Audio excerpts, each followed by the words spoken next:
Maro, très cher messieurs, pour cette analyse, un sujet assez passionnant tout de même, puisque c'est là la consécration, l'aboutissement de ces longues années de lutte. Président Madakani, vous êtes d'ailleurs l'un des précurseurs, sinon la figure, passez-moi l'expression, totémique de ce panafricanisme moderne. Je préfère vous permettre de vous exprimer de manière calme sur la question, mais la question centrale, c'est de savoir, est-ce qu'il y a des craintes venant de la situation au Mali? Si oui, que faire pour véritablement tenter de corriger, rectifier le tir?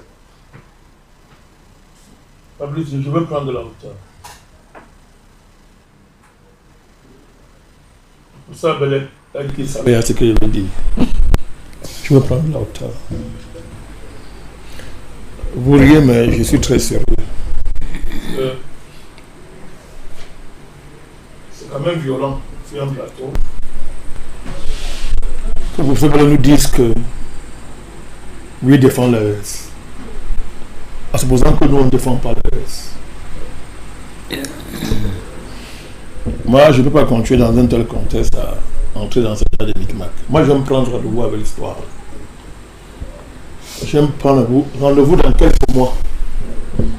Que les gens qui me suivent notent. Rendez-vous dans quelques mois.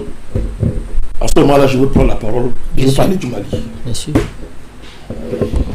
Je veux faire que c'était un rappel simple. Moi, je suis au Mali. Il ne sert à rien de convoquer Issa Diawara. C'est mon frère. C'est notre frère. Bien sûr. C'est notre frère. Bien sûr. Je suis au Mali. Ce que j'ai vécu au Mali, je suis rentré. Vous êtes revenu. Vous êtes tout bien. D'accord, professeur Belek. Bien sûr. Mais je vous ai dit, ça reste entre nous. C'est la Bien famille. sûr, bien sûr. Donc, il ne faut pas franchir certaines limites quand on est en face des compagnons de lutte. Au Mali, j'ai reçu des offres pleines de corruption. Bien sûr. Bien sûr. Donc, il ne faut pas que les gens jouent. Bien sûr. Bien sûr. Depuis un bon bout de temps, si on n'avait pas à cœur de protéger ce combat, On se serait désolidarisé. ça serait gâté depuis, professeur Belek. Ça serait gâté depuis. Nous connaissons beaucoup de choses. Je connais beaucoup de choses. Bien sûr. Je peux te montrer ici, là. J'ai au moins 8 correspondants ici, pas de petits. Bien Je dis 8, je demande au moins 8 dans le numéro. Bien Qui sûr. m'envoient des documents Terrible. tous les jours. On m'écrit de partout, États-Unis partout. C'est moi qui mets la paix. Donc ça fait mal. Oui.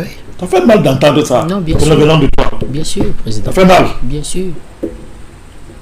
Ça, je te le dis en direct, ça fait mal. Bien sûr. Parce que quand on commençait cette affaire, c'était pas comme ça. C'était pas comme ça. Bien sûr. Bien sûr. Critiquer une décision, ça veut dire qu'on est contre la reste.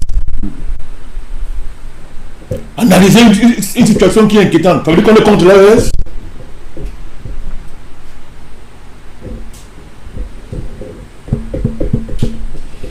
C'est toujours défendre la reste que de faire ce qu'on fait au premier tour sur la maga. C'est toujours ça. Donc, ça dit que ce qu'on fait subir à l'ancien premier ministre là, ça fait les intérêts de qui? Voilà. J'ai dit, je prends de la hauteur. Je prends de la hauteur. Il y a 15 ans, et même plus, quand nous on défendait la Côte d'Ivoire, quand on défendait Gbagbo, il y en a qui étaient à l'auteur du Golfe. Nous, là, on pour l'Afrique. Je veux donner les noms. Je viens dimanche avec les noms. C'est pas nécessaire d'être. Continuons à prendre de la hauteur. Parce que président, ça décourage. Notre rôle d'avant-gardiste nous oblige à prendre toujours de la hauteur. Ça décourage. Mais je veux dire une chose. Ces révolutions-ci portent notre empreinte. Mais ce n'est pas une petite empreinte. Donc quand les gens au Mali ne pensent pas qu'ils sont plus intelligents que nous, que la Simi Goïta, le Premier ministre, tous ces gens-là, ne pensent pas qu'ils sont plus intelligents que nous. Nous voyons tout ce qui se passe. Donc, prendre de la hauteur. Et cette révolution ne tient pas. Parce qu'ils imaginent ce qu'ils imaginent. Et quoi que c'est les Charlie l'a dit. Charlie l'a dit. Le combat de l'OS, la manière dont ça s'est constitué, la manière dont tous ces gens sont arrivés au pouvoir, eux-mêmes ils savent qu'ils ne pouvaient pas arriver au pouvoir dans d'autres conditions que les conditions qui ont prévalu à leur arrivée au pouvoir. C'était la même divine. C'était la même divine. Non, bien sûr.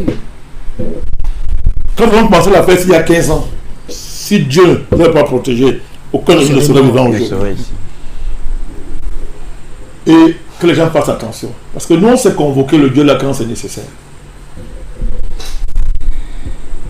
Il faut que les gens fassent très attention. Charlie Clanky a dit beaucoup de choses là. Il a fait des rappels. Moi, je n'aime pas faire des rappels parce que moi, je suis un homme d'honneur, je ne pleure pas. Moi, je ne commande pas. Moi, j'ai dit que je ne frappe pas les portes des palais présidentiels. Voilà, c'est comme je ne frappe pas les portes. Balakani ne va jamais demander une audience. Je ne vais jamais demander jamais de la vie. Je ne vais jamais aller devant le palais présidentiel demander je sais faire ça, je sais comment faire. Téléphone. Nous savons comment faire. Je le ferai. Donc c'est pas Balakani qui viendra demander quelque chose à mes amis maliens. Charlie Kenya a rappelé un ensemble de choses, un ensemble de combats. Vous voulez qu'on parle de panafricanisme? Il faut que les gens fassent attention. S'il faut être rigoureux en termes de critères panafricanistes, aucun de ces régimes n'est panafricaniste. Je veux donc vous choquer maintenant. Je vous dis que s'il faut mettre sur la table les critères rigoureux, ce sont des régimes panafricanisants. Tout à fait.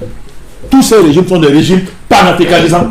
Il n'y a aucun là qui est en train de mettre sur pied un programme panafricaniste. C'est-à-dire, digne de ce nom, il n'y en a pas. Ce n'est pas de leur faute. Nous sommes dans des processus. Bien sûr. Tout à fait. C'est ça. Et de grâce quand même. Je veux que nous rappelle un ensemble de choses. Moi, je rappelle une seule chose. Il y a des choses que des régimes panafricanistes ne peuvent pas faire. Bertrand l'a rappelé. La solidarité dans la lutte. La forme de solidarité, on l'a vu par le passé. Je le dis bien, la solidarité dans la lutte. Vous connaissez le EDA à l'époque? EDA. Absolument. Il y avait Rassemblement démocratique africain. Il y avait Oumniobé, il y avait... C'est tous ces leaders panafricanistes qui étaient... se Il y a ce qu'on appelle la solidarité dans le front de lutte. Absolument. Si on demandait aujourd'hui, Jonathan, à nos frères là, à nos frères du Burkina, de l'OAS, du Burkina, du Niger et du Mali, quelle est la contribution de ce régime-là dans la solidarité des différents fronts panafricanistes? Ils répondraient quoi? Et vous voulez savoir? D'avoir abandonné les fronts. C'est cette base-là d'abord. La première, c'est-à-dire la première caractéristique qui démontre qu'on est dans une démarche panafricaniste, c'est celle-là. Multiplication des fronts panafricanistes, consolidation de ces fronts-là.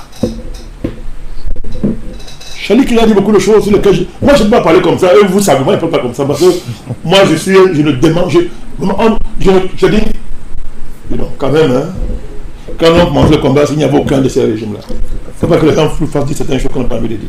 Je connais dans quelles conditions ce lutte a commencé. Quand nous avons décidé de la lancer, nous connaissons dans quelles conditions on a commencé. Ce que ça nous a coûté. En termes de menaces. Donc, s'il faut, j'ai dit, c'est quand même extraordinaire que des régimes panafricanistes arrivent au pouvoir. Vous oubliez le principe fondamental de la lutte panafricaniste, la solidarité des fronts de lutte. Rien que ça, ça suffit. Mais nous n'avons jamais fait de ça un problème. Jamais de la vie. Au contraire. Au contraire. Vous savez, j'ai dit que je prends de la hauteur, je vais pas entrer dans les détails des péripéties. Je voulais rappeler au professeur Belakalo, nous parlons. Les officiers supérieurs sont en retour au Mali. Alors nous parlons. On a les noms. Pas n'importe lesquels. Madame Nima Sagara n'est pas n'importe qui au Mali. Ne c'était que elle. On parle de près d'une trentaine. C'est un problème. Bon, on nous dit de ne rien dire ici. Mais vous n'êtes pas empêché aux gens de parler de ça. De parler de ça là-bas. Vous n'êtes pas empêché avec qu'on parle de ça. Est-ce que parler de ça veut dire qu'on est contre l'ES? C'est nous qui avons arrêté les officiers, c'est nous. Alors. Donc il faut que je rappelle ça. Les pionniers comme nous là, on ne craint pas les gens qui sont nos enfants. Je ne suis pas impressionné par le général Assimi Goïta, je le respecte. Bien sûr. Il ne m'impressionne pas, il faut arrêter ça. Je ne suis pas impressionné par le premier ministre de Mali. C'est un enfant. Monsieur, je vous le dis. Bien sûr. Bien sûr. Donc, personne ne nous impressionne là-bas. On gère, on gère. Donc, il ne faut pas que tu penses que nous impressionne, tu peux nous effrayer. On voit tout ce qui se passe en termes d'injustice, en termes de... On voit tout ça, on est mieux formé que vous. On voit tout ça. Mais le respect de la lutte, le respect du peuple malien, et tout ça nous amène à ne pas en parler, à rester tranquille. Mais rendez-vous dans quelques mois. Charlie Kenya a rappelé que la justice divine. La justice divine. Parce que vous croyez que vous êtes assez niveau parce que vous êtes trop fort. Mais quand Dieu va commencer à vous rappeler, quand vous vous souvenez, Vous n'êtes que des hommes. quand vous oubliez comment on est arrivé à ce niveau, il faut faire attention. Vous savez, dans la révolution, il avait qu'on rectifie. Hein. Notre bien-aimé, le général Assimi Goïta, a rectifié la révolution à un moment donné. Bien sûr. Ah oui. Maintenant, on n'a pas été rectifié. Même Ibrahim Traoré a rectifié. Mokhtar n'a pas été rectifié. Mokhtar et Badao. Bien sûr. C'était justifié. C'était justifié. Et quand Mbadao et le Mokhtar avaient négocié à Paris sur le dos de la révolution, ils savaient comment les rectifier. Non. Il faut faire attention. Nous avons un profond respect pour le président. Il le sait lui-même d'ailleurs. Premier ministre, ils le savent. Ces généraux-là, ils le savent. Mais que chacun fasse des examens de conscience. Charlie l'a dit. Que chacun fasse des examens de conscience.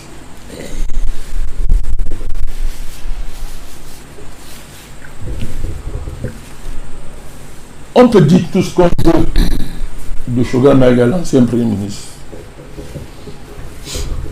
Mais les honneurs qu'on donne au général Assimi Goïta, au général Maïga et les autres, au nom de quoi on ne donnerait pas les mêmes honneurs à Choguel Maïga?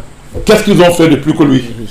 Pour ne parler que de ça, je ne parlais pas des autres. Je ne parlais pas des pionniers de tous les jeunes là. Les jeunes debout debout sur je ne parle pas de ceux qui nous appellent inconnus. Je ne parle même pas de Issa Jawara. Ils sont là, ils font comme si là, Amina, Fofana. Ils sont très nombreux. Amina, alors elle est déjà sous. Oui, ça veut dire qu'ils sont très nombreux. Pourquoi je prends le symbole Choguel Maïga. Qu'est-ce que les militaires peuvent revendiquer d'avoir fait dans cette révolution qu'on peut refuser au premier ministre Choguel Maïga? Parce que c'est lui qui était là. Non, je ne veux pas ce mouvement. Je peux question encadrer la les manifestations, mais la révolution opposée. Absolument. Ce qui est intéressant, parce qu'il faut voir de quoi est-ce que nous parlons. Charlie Kenya a souligné quelque chose. Pourtant, tu l'as souligné. Jonathan l'a dit. L'enjeu, c'est quoi? Qu'est-ce qui nous intéresse?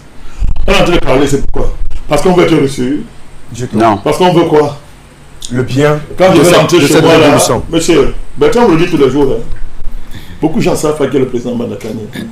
Il y a très rare qui me connaissent. Il me connaît un peu. Moi, j'ai appris à vivre avec très peu. Moi, je suis un révolutionnaire. C'est vrai. Vous ne me connaissez pas? C'est vrai. Je rentre chez moi là, je tourne tapis pas avec les arrachés, je mange, je dors, je suis heureux. C'est tout. Je vis comme ça depuis très longtemps. Vous ne connaissez pas? C'est vrai. Vous ne connaissez pas?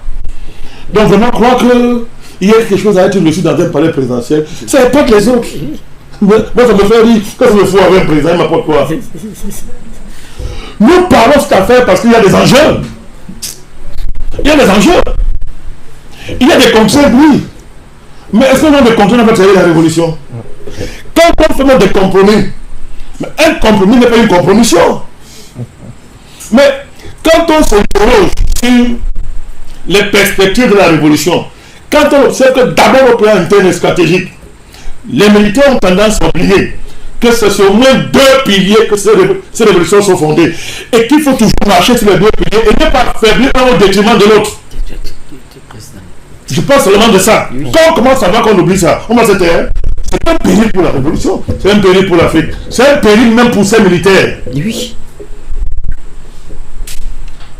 Vous comprenez que la dernière charte qui a été adoptée là, c'est rappelé, c'est pas moi qui ai écrit. Oui. C'est eux qui ont juste c'est nos bien-aimés d'autorité de Mali qui l'ont écrit. Et même reconnaissent l'importance de sauvegarder les deux pieds de cette révolution-là. Mais si vous commencez à faire un jeu qui consiste à affaiblir un pied, le remplacer par les réactionnaires, qu'on ramène, parce qu'on veut écarter l'autre pied. Mais on fait mal à qui? À qui est-ce qu'on fait mal? C'est pour arriver à quoi? Bertrand a souligné un problème. Si on estime que les partis politiques ne servent à rien, mais que ça s'applique à tout le monde, on va dissoudre des partis et on crée les partis qui deviennent par centaines. Pour quel but? Pour quel but, par exemple? Est-ce que poser la question, c'est comme nos amis qui sont au pouvoir au Mali? C'est tout comme pour eux? Les perspectives stratégiques. On voit les Occidentaux de plus en plus cogner la porte.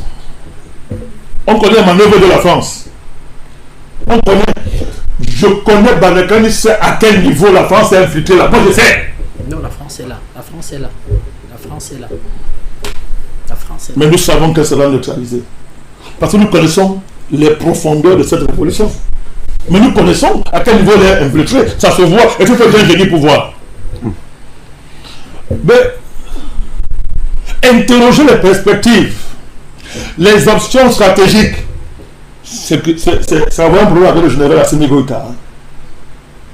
C'est être contre l'AES. C'est incroyable. Donc, nous là, ça veut dire que nous là, notre rôle c'est quoi? Être les applaudisseurs professionnels.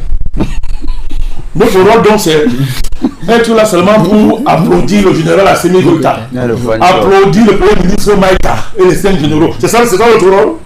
Les applaudis. Donc le jour où on dit que ça c'est pas bon, on est vers les traites. Je connais l'autorité qu'il y a dans ma bouche. Voilà pourquoi je ne dis pas certaines choses n'importe comment, n'importe quand. Il ne faut pas qu'on nous pousse à certaines choses. Nous demandons simplement. Vous vous rappelez Bertrand? Vous savez ce qui, entre autres, a abouti à la mort de Thomas Sankara et à l'arrêt de cette expérience révolutionnaire avant qu'elle ne renaisse aujourd'hui avec le Traoré. À un moment donné, les deux n'arrivaient plus à se parler. Oui. Quand dans un cadre révolutionnaire, d'un mouvement révolutionnaire, le cadre de discussion et de gestion des contradictions est dissous, n'existe plus, la révolution est morte. Oui. Pourquoi? Parce qu'à un moment donné, Compaoré avait déjà pris langue avec les Français, à travers au fouet, dont il avait épousé la fille. La nièce. Oui, la fille, tu as raison. Parlons comme ça. Mais avant ça, il y avait des divergences de fond. C'est-à-dire quoi? Par exemple, Compaoré, on va à l'étranger, on donne les cadeaux. Sankara, tu dis, je mets les cadeaux dans la caisse de l'État. Compaoré dit, c'est pour moi. Ça paraît anodin. Ça paraît anodin, mais ça a commencé. Mais s'il n'y a plus de cadre de discussion entre les figures d'une révolution, il y a danger.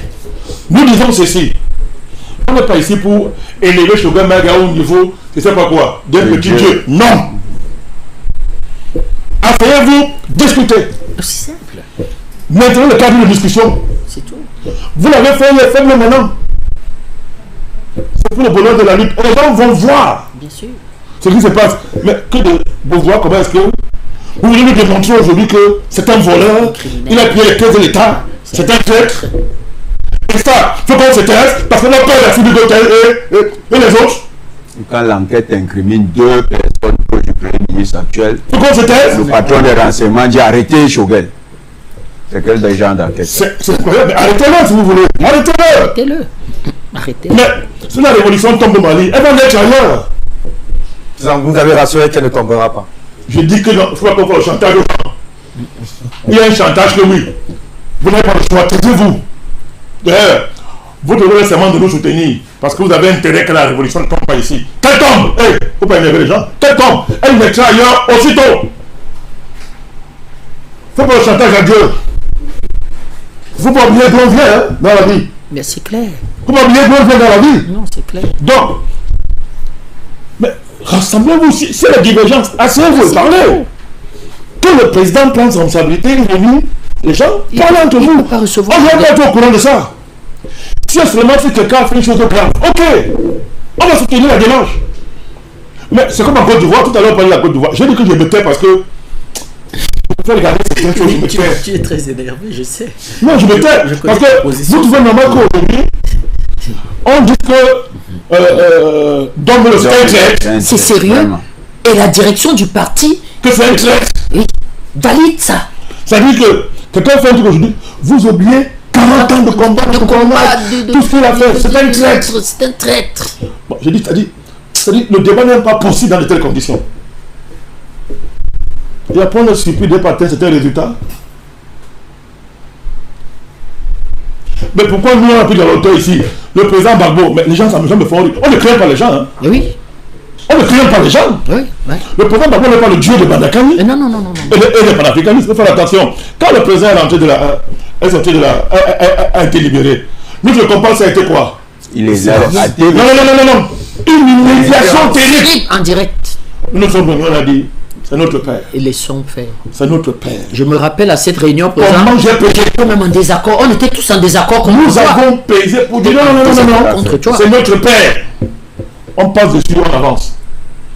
Mais il ne faut pas que les gens pensent que c'est parce qu'on a peur qu'on a fait ça.